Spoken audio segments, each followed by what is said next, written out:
Hey, Eric Music here. Welcome to the Subscription Box Show. And if you enjoy this podcast or it has even helped your business in any way, then I'd ask you to please consider supporting the show by visiting the subscriptionboxshow.locals.com. Any dollar amount would be a blessing to us. Thank you so much for considering. All right, we're here today with the founder of Blue Sky Scout, and it is a doom-free preparedness box. So we're going to get into that. So welcome to the show, Jenny Piper. For those who have never heard of Blue Sky Scout, which would be more likely than not because you actually haven't launched yet, and we're going to get into that and why we have you here today, explaining that process. But for those who have never heard of you and your subscription, maybe give us a quick snapshot of what that is. Yeah, thanks, Eric. So Blue Sky Scout will help women build their emergency kits 1 month at a time. So when someone subscribes, they're going to receive them in the mail each month, a box of emergency preparedness supplies, including at least one cute or fun item. And at the end of the 12-month series, they're going to have a comprehensive kit to prepare for most emergencies they're likely to face. Love it. So we're going to get into all that because I'm fascinated by this, especially with everything going on in the world. Some people think people are crazy if they're, they call them preppers or whatnot. So maybe the first question is this like a prepper's box or is this something more lighthearted than that? Nope, this is more lighthearted. I mean, I call it prepping for normals. So, so we are not the survivalist. We are not the not even the homesteaders. Definitely not the survivalist doomsday preppers. I think like you and me, although I don't know. You're in the middle of nowhere. I think so. I am, yeah. Maybe you're more prepped than I am. Right. So it's people who say, oh, I've been thinking about getting prepared. And this is one way that they can get prepared. For most emergencies, we're not going to be sending guns and knives. Yeah, you're not going to be showed how to build a bunker necessarily, but what's going to happen is it's for everyday emergencies. The power goes out, maybe big storm hits. You're on the West Coast there in Seattle. So maybe, so who knows what could happen, right? Like the next earthquakes. Sure. Yeah, exactly. Right. Earthquakes, tsunamis, whatever. And then people, stuff happens, life happens, Mother Earth happens. And all of a sudden you're stuck not being prepared. And that can have a variety of things. So maybe we'll talk about what's in the box that's upcoming. So, but before all that, your subscription box, Jenny's not even launched yet, right? So, maybe take us to how you all started, because the reason I wanted you on the show is there's a lot of people that have an idea, a great idea. There's a lot of great ideas, and then they get stuck, right? So maybe they're stuck because there's a fear of starting, there's a fear of failure, there's a fear of success, there's a fear that my idea has already been taken. There's not enough room for everyone. So let's go into your early stages. You had an idea. What was the next step after that? Like, what got you eventually just to start your subscription? So I had this idea several years ago. At the time, it wasn't a subscription model. I was working part-time at the time. I've been in marketing for over 20 years. And at that time, with my kids younger, I was working part-time. And I thought, well, this would be a great time to start a business. And I had two ideas. One was emergency supplies. The other was going to be really cool. I called it the art gym, and it was going to be a gym where people could go and create art and get a good workout at the same time. Interesting. Which sounds really fun, and I hope someone does it sometime because I want to go to that gym. So this Blue Sky Scout idea came because I had for about 3 years running put an emergency kit on my wish list, and nobody ever bought it for me. So one year I asked my husband and my mom, why didn't you ever get this for me? My husband said, oh, I didn't think that you really wanted it. And my mom said, well, I didn't think it was a very fun gift. So what my mom said really, really got to me. And you know what? It's not a fun gift. And so I really started thinking about that and started thinking about how we can get people into preparedness without getting them thinking down the doomsday path or saying, I'm not going to do this because it is not fun. So my thought was to create my own line of emergency supplies that are visually appealing. Being in marketing, I know how important that the appeal to the senses is. And so at the time I started researching how to create my own line of something. And I started reselling some kits at the time so that I could learn the business a little bit. That ended up failing because one, had little kids. Two, the barriers to entry for creating my own line and the manufacturing and everything was just more than I was prepared to deal with at the time. So fast forward to last year, I turned 45. I'm sorry. No, I wish I turned 45. I turned 49 and saw the big 50 coming. And so kind of really sad and thought, I've always wanted to have my own business. I want to be the boss. I want to see my ideas come to life. Hmm. And then at the same time, you saw all these terrible things happening in the world as far as natural disasters, so much flooding, so many wildfires happening. And it looked like a good time to start, not only from a business standpoint, but to help people as we're going into this new world of what we've done to the earth and what the earth is now doing to us. So from there, I started looking at how to distribute these emergency kits.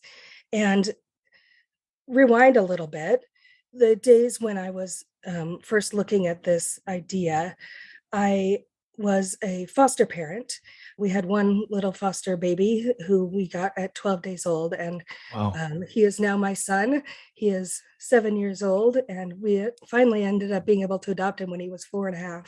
Congratulations. Thank you. And so at the time, I taught several workshops for foster families about preparedness. I had done some training in preparedness. And as I think, oh gosh, what is her name? Amy. She does Porterfield? yes, Amy Porterfield. Thank Yeah. you. I think that it's her that she says you've got to have a 10% edge. So if you just know 10% more than your audience, I think it was Amy Porterfield. Um, You just need to know basically a little more. She's right. fantastic. Yeah. Right. So I knew more, probably more than 10%, but so I would go and run these workshops, which were fantastic. And it ended up being um, real focus groups for me because the first question that I would ask Mm. was, why don't you prep? Why don't you prepare for emergencies? And the answers I got were really consistent. I got about 5 different answers. And one of them was, well, the money every month. One of them was, it's overwhelming. Another one was, it's scary. I don't want to think about this. Mm. Um, One was, essentially, it boiled down to where's the reward in it? When you're shopping for clothes or for anything else that you might shop for other than like groceries, you've got this dopamine hit. People are really willing to put off starting the preparedness journey because, in my opinion, other than these other reasons, they don't get that dopamine hit. There's Right. nothing rewarding. You buy something and then you store it away. Where's the fun in that? So, between all of those all came together in, let's make this more fun and let's make it not overwhelming and let's make it easier to stomach on a monthly budget. So that all came together into the idea of a subscription box. Love it. It's a great take on everything. And I think it's something that came from your experience. And I think that's how a lot of these ideas come to be, right? Some people have a passion for something or know a little bit more than anyone else. It doesn't need to be a ton more, just need to have a little bit more and become a leader in that space. So now, it's funny too, because you talked, you're a marketer for 20 years. And Right. it clicked as soon as you said that, because when we were talking off air about the Kraken, Seattle Kraken, where you are now, because obviously a massive hockey fan, and knowing that Kraken are in your city now, you said, "Oh, it's a nice logo," and I was like, "It is a nice logo." But I just took it as a generic term, but yeah, it makes sense. You looked at that because you're a marketer. So, you mentioned it's tough for people to buy. It's probably similar to someone who's in the the funeral space, or the lawyers that deal with wills. People don't want to do it because it's offsetting. They don't want to think about it. Right. They don't want to think about the doom that could be potentially involved about that kind of stuff, so they don't put much time thinking about it. Yet these things happen in our lives, whether it's you're in the winter here in the middle of nowhere like we are, and the power goes out for a day, two, a week, sometimes ice storms, whatever. So being prepared is important. Now, challenge as a marketer. So now you have, or let's back up. Let's talk about the manufacturing, because you touched on that. You tried to manufacture your own products. Is that still something you're actively seeking and doing? Not actively at this point. I have found enough emergency supplies or things that could work as emergency supplies that are fun, cute, kitschy, that can add that fun dopamine aspect to the box. My hope is eventually someday to create a line, but right now I'm really excited about the subscription box. Yeah. So the subscription box. So tell us the kind of products you're having. How did you start curating the products? So you wanted to have it actually with stuff that's actually going to work and help people prepare, but you also want to make it fun. So maybe you just give us an example of a box you're kind of thinking of.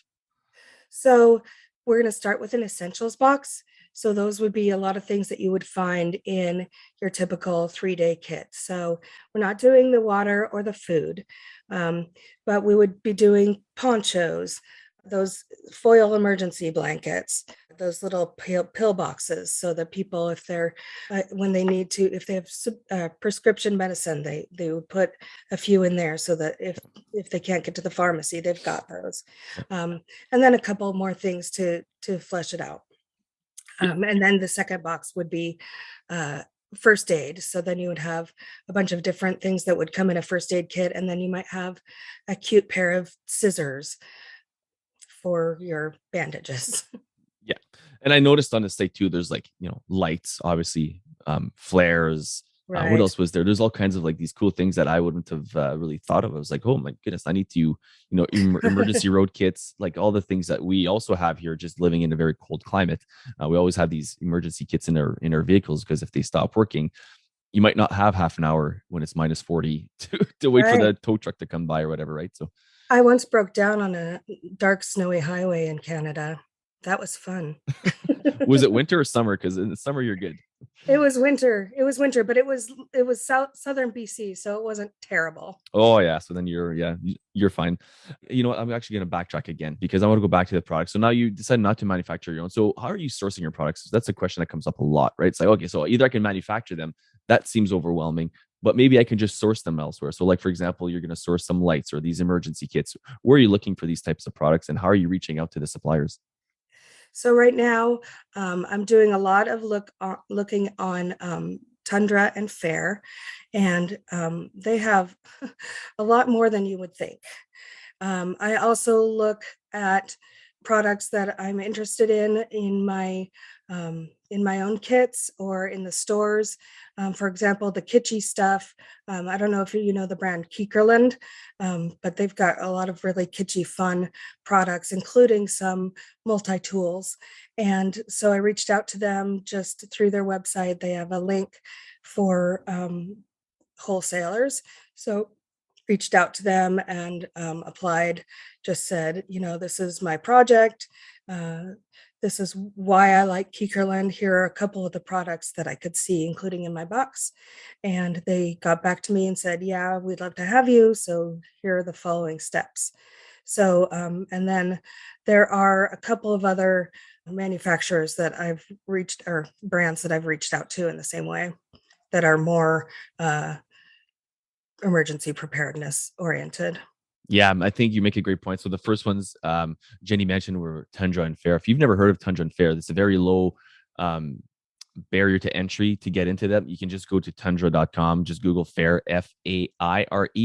And once you get to those places, they're basically wholesalers. So you're going to get at the very minimum, usually around 50%. So it's a great way to start and to continue, to be quite honest. But it's a great way to start, or even to get ideas of what's out there. And I think they're going to accept you pretty much no matter what, because you just pay for the items right then and there. Very low MOQs, minimum order quantities, right? So I think it's a great way to start and to continue your journey into like sourcing products. And then even just if you get ideas from there, sometimes you can Google like-minded businesses from the Tundras and Fairs that you see there and reach out to them directly. Usually they have either a contact us where there's a wholesale option. And even if they don't, just like you did, reach out to that company that you like. I forget the name you said, sorry, but like just Sure.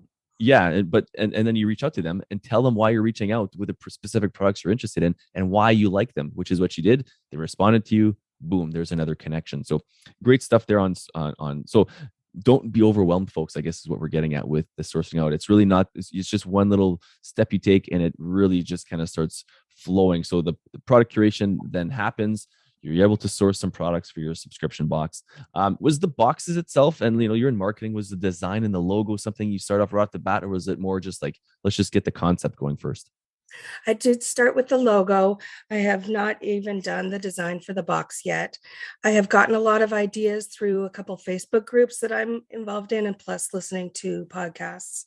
And what I'm planning to do to begin with the box is just a plain craft brown box with one of those logo tapes around it. Um, I'm sorry, what was your question? Well, just like if that was something that you took right from the start, like the most important kind of thing, or like you're sourcing, or is it more like just the concept of your box, right? Because a lot of people get stuck on the box itself and how Oh, it has right. to be such an amazing box with print on every which side, inside and outside, and having it like, but then it gets really pricey as well. So I like the direction you're going. Right. Yeah. So I really started with the concept and being from the marketing side, who's the audience? Um, how am I going to niche down? And how am I going to learn about the audience, what their pain points are, and speak to them? Yeah. And I think too many people, again, they think of the box as the end all, and just start with baby steps, right? Start with a plain craft box. That's what we've done, right? And we had actually had a rubber stamp. We were rubber stamping our boxes and with paint, like literal paint. And then we Mhm. said, once we hit our goal of, I don't know if it was 50 or 100 members, then we're going to switch to printed boxes. So we hit our goals, we switched to printed boxes. And then we said, when we have another goal, we're going to switch to more print, maybe inside the box. And I know Julie Ball also talks about that, where they just actually recently, I think, put print inside the box, and they've been around for a long time with thousands of members. So take it in baby steps and keep upgrading. You can communicate that with your members as well, that hey, this is our just kind of our prototype box, and once we hit our goals, we're going to be getting you a nicer box or whatnot. So you're going with the tape. Where did you find your tape? I haven't actually bought it yet. Okay. uh, I think I'm going to go with Sticker Mule. I've Mhm. heard good things about them. Yeah, sticker mule is kind of like a big one of those. Any one of those are fantastic to work with. We do a lot of stuff with No Issue, Vista Print, sticker mules, fantastic when it comes to. And if you're in Canada, I think it's called Canada Stickers, or Sticker Canada has another. It's very similar if you're in the Canadian market. So okay, so challenge as a marketer, you said people, it's not something they really want to buy. They don't want it as a gift either. So what's your biggest challenge maybe as a marketer? I'll finally get to this question here, because you've been in marketing for a long time. How is you going to make this attractive to people to actually want to go out and gift and buy for themselves? Well, we're differentiating from all those ugly red backpacks in the market. So the name Blue Sky Scout came from wanting to do something positive.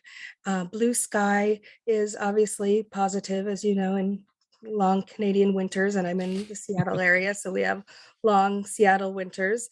And blue sky also is what you say when you have the conditions. The blue sky conditions are the best time to plan, because you're not planning under an emergency right then. That's right. So that's where the blue sky comes from. And then scout comes from um, how I see my customers. So the customers are scout, I think of as somebody who's plucky, somebody who's out in front of the rest and will do what they need to do to get things done. So blue sky scout, it's not the most descriptive name as far as emergency prepping, but I really like how it the images it conveys. So that's the first way. Our colors will be, or are currently, and will be a nice sunshiny yellow and a sort of almost turquoisey blue sky color. um, and then, as I mentioned before, the items in the box, I'm not only looking for some kitschy, fun, or cute or pretty items to put in, but also the individual um, regular, you would say, things like ponchos and those emergency blankets. I'm looking for the most attractive packaging and products that I can find for that will still give me the profit margins that I need. How do you balance that then? So now, there's slim margins in subscription boxes, especially in the beginning when your MOQs are going to be lower. How are you finding the pricing? So you've found a kind of a niche, you have an idea of who you want to serve, which we'll actually maybe follow up on, and I got a follow-up question on that as well. But when it comes to the actual margins, which you're talking about, is it scary? Is it scary in the beginning to try to find like your MOQs and the balance of how to price your box competitively, finding a value into the stuff that's going in and still make some money with it? Yeah, it's scary. One of the best things that I heard ever on a podcast was you might not make money for your first box. You might not make money for your first, second, third box. And so that really helped manage my expectations of what I was looking at. I have spent a lot of time. It's really nice. I think a lot of people get an idea and they're ready to move forward on it and they move forward on it, which is fantastic. If you are ready to be in that space, go for it. For me, I was not quite ready there. I had a lot of PR work to do with my husband, and I knew that I work full time in a day job, and so I needed a lot of time in my evenings and on weekends to work this pre-launch. So I have had a lot of time to look at lots of different products, and so about a month or a month and a half ago, I sat down and really took some dedicated time, put down at least for maybe 6 months worth of boxes and the products that I would like to put in them. I put how much they were going to cost, and then included what I thought that the box and packaging and postage would cost, and then looked at what my profits were going to be. Not great at the beginning. Um, and really, I was willing to make that profit margin less for the first box, maybe the first couple boxes, hopefully to get people into um, thinking that it's a good value and a good customer experience. I'm not sure if I mentioned this. Everybody, when they first um, subscribe, is going to get the essentials box first, and then they'll drop into the next month, they'll drop into whatever box that I'm doing, Currently whatever thing doing. that I'm doing Yeah. right that month.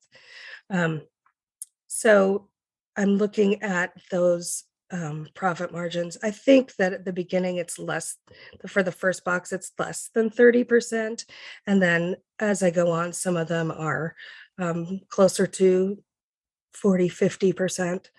um, and then I don't think that I mentioned I'm planning right now. The plan is to do a flat $5 shipping.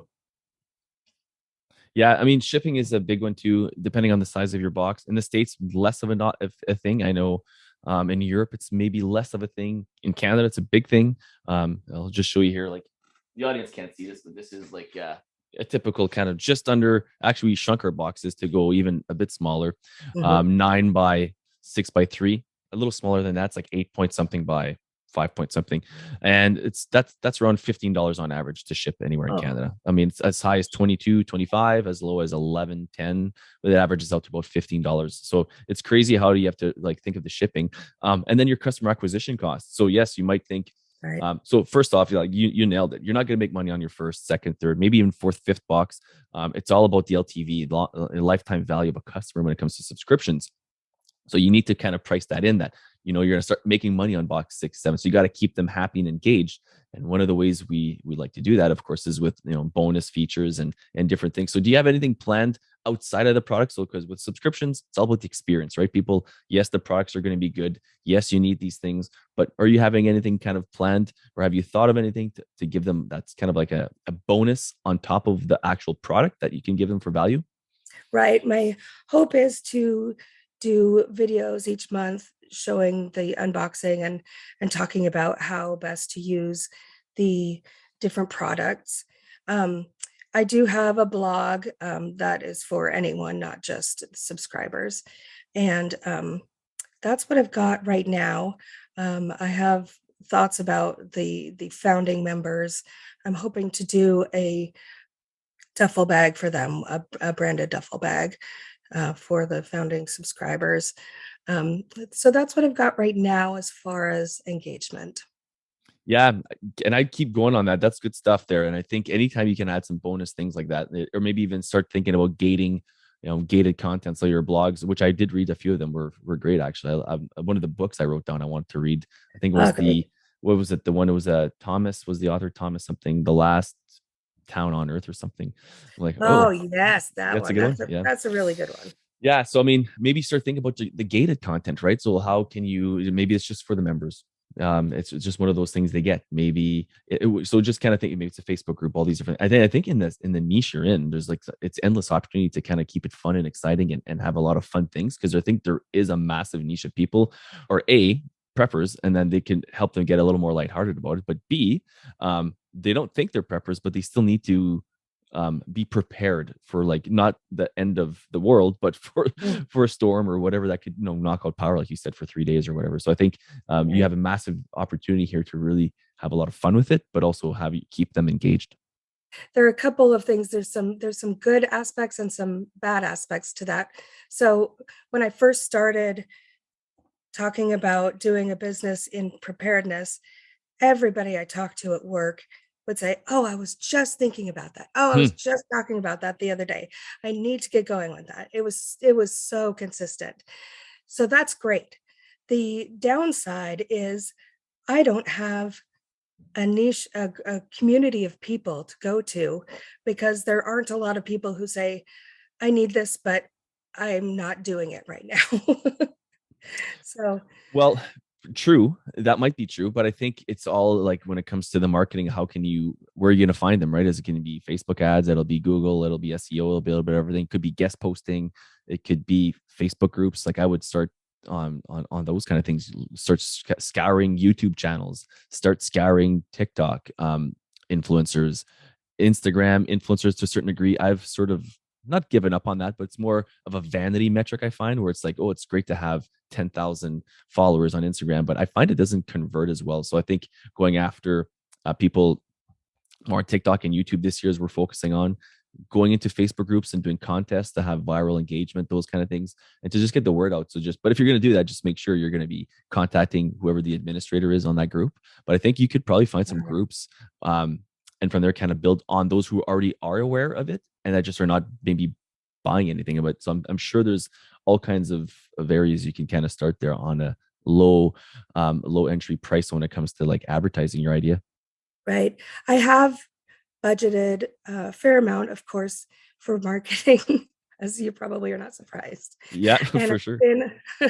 I've been on Pinterest so far. I think Pinterest is a good opportunity for Mm. my customer who's interested in the visual aspect. And the other part was I've tried few different times to advertise on Facebook, and they don't like it when you are trying to advertise um, at a time when there are disasters in the world because they have a rule that you can't try to leverage tragedy, which makes a Yeah, lot of that sense. makes sense, I guess. But you also have the world's attention. I think with everything going on, people are a little heightened to this. Their senses are heightened to being a little more prepared. So I think there's also an opportunity there. But I get what you're saying. Facebook wants the best customer experience for their customers, which is us, right? Using Facebook. So I think every time you're kind of pushing what they would maybe deem a doomy or more doom on what's going on, it could be maybe a backfire. But yeah, I mean, we could get into Facebook ads and how you could kind of go around that, but maybe for another episode or another time. But Mhm. I think there's also a lot of programs out there that can help you on the Facebook ad thing. So I don't know where your marketing is. There's a lot of different avenues in marketing, if it's Facebook ads or not. But there's also some fantastic programs that we promote on this show all the time, right? Whether it's Julie Ball's subscription box basics, her boot camp, or it's Liam Brennan's subscription box experts academy. There's all kinds of amazing products. There's actually for planners, for you new people and for the people who are established, there's also a planner that Jessica Principe has out that we're also proudly affiliated with as well. And it's a massive planner. It's not like a little planner. It's a massive planner that kind of helps you just organize and set yourself up for success for this year.